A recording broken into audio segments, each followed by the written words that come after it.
தாம்பூலம் கொடுக்கறதுக்கு ஏதாவது நேரங்காலம் பார்க்கணுமா? இரவு, அப்புறம் ஒரு மத்தியானம், காலையில் எல்லா வேலைகளிலும் கொடுக்கலாமா? தாம்பூலத்துக்கு நேரங்காலமே கிடையாது. எப்போ வேணாலும் கொடுக்கலாம். காலையில், மத்தியானம், சாயந்தரம், ராத்திரி. நம்ம வீட்டுக்கு யார் வந்து அப்படி சார் நான் போயிட்டு வரேன் சார் வரட்டுங்களா அப்படின்னு சொன்னாங்கன்னா கொஞ்சம் இருங்க அப்படின்னு சொல்லி தாம்பூலம் கையில் கொடுக்கறது கூடாது. தட்டில் வச்சு கொடுக்கணும். தாம்பூலத்தை வச்சு தட்டில் வச்சு கொடுக்கணும். இந்தாங்க தாம்பூலம் அப்படின்னு சொல்லிட்டு அது கொடுக்கக்கூடாது. அது தட்சணையாக மாறிடும். தட்சணை வேறு, தாம்பூலம் வேறு. தட்சணை கொடுக்கறதையும் தாம்பூலம் கொடுக்கறதையும் மிஸ் அண்டர்ஸ்டாண்டிங் பண்ணிக்கூடாது. தட்சணையை கூட பவ்யமாக தரணும். எனக்கு இந்த அளவுக்கு ஒரு தகுதி கொடுத்துருக்கானே, தட்சணையை கொடுக்குற அளவுக்கு எனக்கு தகுதியை கொடுத்துருக்கானே அப்படின்னு சொல்லிட்டு பவ்யமாக கொடுக்கணும். எப்பவுமே தானம் தரும்போது தலை குனிய வேண்டும். தானம் வாங்குறவங்களோட தானம் கொடுக்குறவங்களுக்கு பவ்யம் வேண்டும். ஆகவே நீங்கள் தாம்பூலம் தட்சணையாக கொடுக்குறீங்களா, தாம்பூலமாக கொடுக்குறீங்களான்னு தெரிஞ்சு கொடுக்கணும். ஓகே. அதை ஆணுக்கு கொடுக்குறீங்களா, பெண்ணுக்கு கொடுக்குறீங்களா, ராகு காலத்தில் கொடுக்குறீங்களா, யமகண்டத்தில், எந்த டைமில் கொடுக்கலாம், எப்போ வேணாலும் கொடுக்கலாம். அந்த காலங்கள் அவங்களுக்கு பாதிக்குமா? ஒன்றும் பாதிக்காது. ஓகே. ஸோ ராவுகாலம், யமகண்டம் அந்த டைம் நேரம் எதுவுமே பார்க்க தேவையில்லை, தாம்பூலம் கொடுக்கலாம். தாம்பூலம் அனைத்தையும் கடந்தது. ஓகே. அது தவறாக இருந்தாலும் சரியாக பயன்படுத்தி கொள்ளுவதற்கு தாம்பூலம் மிகப்பெரிய உத்தம பலனை தரக்கூடியது. ஓகே, தொடர்ந்து பேசலாம் சார். ஹரி லைன்ல இருக்கீங்க, நீங்க சார் கிட்ட தொடர்ந்து பேசுங்க. சார் வணக்கம் சார். ஐயா வணக்கம், சொல்லுங்க. தஞ்சாவூர்ல இருந்து ஹரி. 8/9/82 ஈவினிங் 6:30, 6:25 இருந்து 6:30. இது யாருடைய ஜாதகம்? பையனோட ஜாதகம் சார். ஓ, அஸ்த நட்சத்திரம், கன்னிராசி. எப்படி சமாளிக்கிறீங்க இவனை? இல்ல சார், பரணி நட்சத்திரம் 8/9/2002 கரெக்ட்? இல்ல சார், 82, 1982. பார்த்தீங்களா, அதுதான் டைமு. அதை தான் நீங்கள் கரெக்டாக சொல்லணும். 8/9/1982 கரெக்டா? ஆமாம் சார், கரெக்டு சார். ஓகே, நான் முதல்ல 2002ன்னு போட்டிருந்தேன். பரணி நட்சத்திரம், மேஷராசி, லக்னம் வந்து இவருக்கு கும்ப லக்னம். ஓகேயா? என்ன சார் திருமண வாழ்க்கை இவருடைய ஜாதகத்தில் பாடாப்படுத்திக்கிட்டு இருக்கு. தொழில் பாதிக்குது, ஸ்கின் சம்பந்தமான பிரச்சனைகள், தொழில், மென்டல் ஸ்ட்ரெஸ், தூக்கமில்லை, மனோபயம், மனோகிலேச்சம். ஊர் விட்டு ஊர் போனால், இடம் விட்டு இடம் போனால் நல்லா இருக்கும். இப்போ அவர் எங்கே இருக்கார்? சென்னையில் இருக்கார் சார். சென்னையில் எங்கே சார் இருக்காரு? கிண்டி சார். கரெக்டாக கிண்டிலையா? ஆமாம் சார், ஏர்போர்ட்டுக்கு பக்கத்தில். எனக்கு கொஞ்சம் அக்யூரேஸாக கொடுத்தீங்கன்னா நான் பரிகாரம் சொல்லுவேன். வந்து ஆதம்பாக்கம் சார், கரெக்டாக சொல்லணும்னா Adambakkam. Very good, very good. இந்த ஈஸ்வரன் கோவில்னு ரொம்ப பழமையான கோவில் ஆதம்பாக்கத்தில், இந்த Saint Thomas Mount railway station இறங்கின உடனே, பழண்டியம்மன் கோவில் இறங்கின உடனே லெஃப்டில் ஈஸ்வரன் கோவில்னு ஒரு கோவில் இருக்குது. ரொம்ப பழமையான கோவில், ஒரு 1100 வருஷ கோவில். அவ்வளோ பழமையான கோவில். அந்த கோவிலுக்கு இவனை போக சொல்லுங்க. ஞாயிற்றுக்கிழமை போயிட்டு சுவாமிக்கு அபிஷேகம் பண்ணிட்டு முடிஞ்ச வரைக்கும் வஸ்திர தானம் சுவாமிக்கே பண்ண சொல்லுங்க. முதல்ல திருமண வாழ்க்கையில் மேன்மை, நல்ல உத்தியோகம், மன அமைதி, சந்தோஷம், இது அத்தனையும் வரும். நான் சொன்னதனுடைய உண்மையான உள் அர்த்தம் உங்களுக்கு புரியும்னு நினைக்கிறேன். கரெக்டுங்களா? புரியுது சார். வாழ்க பலமுடன். All the best. அடுத்ததாக ஹேமலதா கோவையிலேருந்து இணைஞ்சிருக்கீங்க, நீங்க சார் கிட்ட தொடர்ந்து பேசலாம். ஹேமலதா. சார் வணக்கம். அம்மா வணக்கம்மா, சொல்லுங்கம்மா. என் பேத்திக்காக கேட்கறேனுங்க. கேளுங்க.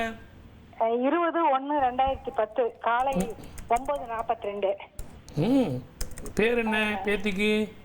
இனியா. இனியா, பேரே நல்லா இருக்கே, அருமையா இருக்கே. அதுக்கு தகுந்த மாதிரியே இருப்பாளே. அழகானவள், வட்டமான முகம், மாசி மறுவற்ற முகம், அகலமான நெற்றி, தெளிவான பெண்ணு. நம்ம நான் இவ்வளோ கத்தி சொல்லிக்கிட்டு இருக்கேன், எதை பற்றியுமே கவலைப்படாமல் படிப்பை சொல்லுமா அப்படின்னா, அப்போ நான் இவ்வளோ நேரம் கஷ்டப்பட்டு சொன்னது என்னம்மா? தொண்டை தண்ணி போக கத்திட்டு இருக்கேன் இல்லைங்களா?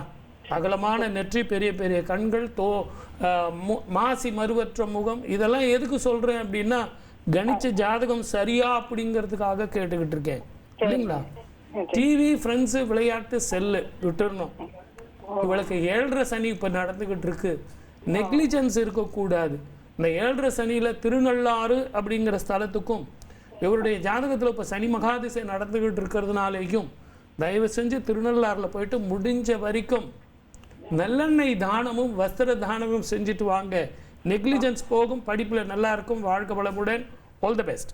ஓகே சார், இந்த தாம்பூலம் வந்து ஒன்லி திருமணம் ஆனவர்களுக்கு தான் கொடுக்கலாமா அல்லது அனைத்து தரப்பினருக்கும் கொடுக்கலாம்? எந்த ஒரு டேர்ம்ஸ் அண்ட் கண்டிஷனுமே கிடையாதுமா. கல்யாணம் ஆனவங்களுக்கு மட்டும்தான் கொடுக்கணும், குழந்தை பெற்றவங்களுக்கு தான் கொடுக்கணும், இவங்களுக்கு தான் கொடுக்கணும், அவங்களுக்கு தான். மனிதனாக பிறந்த எல்லாருக்குமே ஐயா நீங்கள் நல்லா இருக்கணும், இந்த வச்சுங்க அப்படின்னு நீங்கள் கொடுக்கலாம்.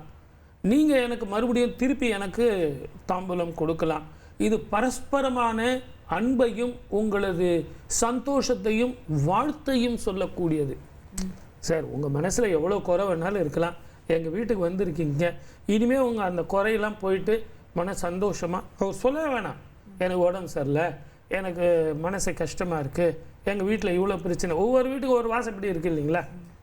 அந்த வாசப்படியை நினச்சி அவர் கஷ்டப்படலாம். ஆனால் இந்த தாம்பூலம் கொடுக்கும்போது உங்கள் வீடு சுபிட்சமாக இருக்கும். சரி, ஓகே, யாருக்கு வேணாலும் கொடுக்கலாம், அது ரெஸ்ட்ரிக்ஷன் இல்லை அப்படின்னு சொல்லிட்டீங்க.